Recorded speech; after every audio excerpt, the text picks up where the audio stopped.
Welcome to Buddha Panyaram Temple of Colorado ยินดีต้อนรับสู่วัดบุดาปัญญารามของไทยลือเขาเนาะ Let's see what they have here.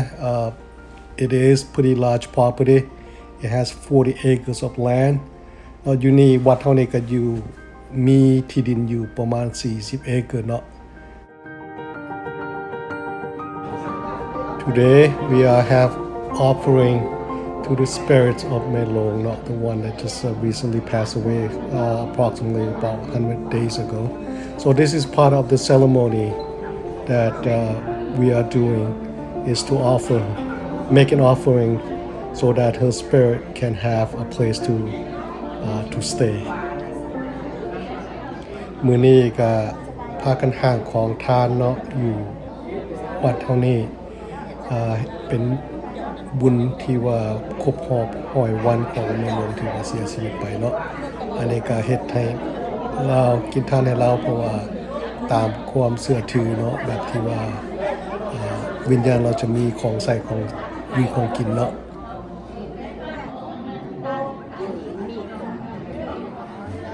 We have friends and family from all over the place here to participate in the ceremony today. เราเอาก็มีพี่น้องมาทางจากทางไกลและใกล้ที่ว่ามากินทานนำ Here the participants is being blessed after their donation พี่น้องเขาก็กำลังทับพรเนาะในเมื่อที่ว่าเพิ่นได้มาโมทนาทานนำคืนหน่วยลังนีและคนเด็กก็ป้าลูกค้าคุณก็รับคุณและผมเลยขั้นทำในคือหน่วยป้องแค่คือของการต่างหลายมันฟุ้งหนีก็ขออย่าติดบัตรเป็นคำเป็นตุดก็ขอมีสิข้าจงต่างหลายจึงมาอนุญาตบัตรคำหรืออย่าติดบัตรเป็นตัวเราสาธุนะโมตัสสะภะคะวะโตอะระหะโตสัมมาสัมพุทธัสสะนะโมตัสสะภะคะวะโตอะระหะโตสัมมาสัมพุทธัสสะนะโมตัสสะภะคะวะโตอะระหะโตสัมมาสัมพุทธัสสะนะโมตัสสะภะคะวะโตอะระหะโตสัมมาสัมพุทธัสสะอันติกัตตังบุญยังสังกัสสะราชาอิยะมักโกเสโทบุคคังปัทธังวะลังอาติกังสัพพะวัตถุวานังมหาพลังสามิจันตุโนนิจังดุติยัมปิสาธุวันตามิตา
Part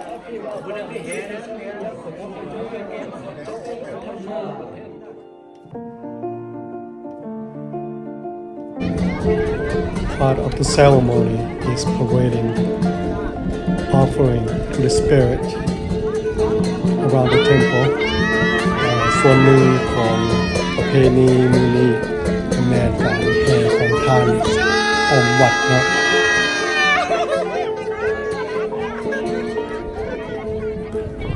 3 laps of parading is almost complete แห่ของทานแล้วก็ใกล้สิจบแล้วเนาะจะได้3 รอบแล้ว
Almsgiving to the temple and the spirit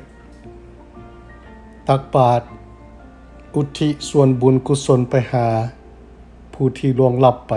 คือแม่โลงเนาะ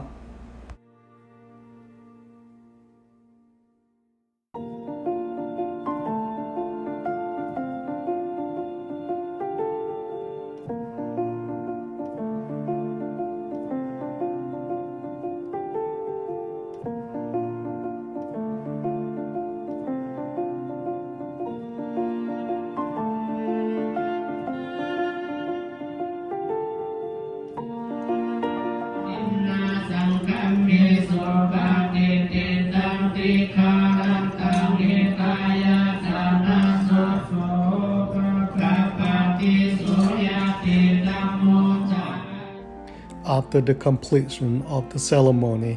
the family member is to invite the spirit to come and receive all the offering. ในเมื่อพิธีศาสนาจบลงแล้ว ลูกหลานก็ได้มาบอกให้ดวงวิญญาณของผู้ที่เสียไปมารับเอาของกินของทาน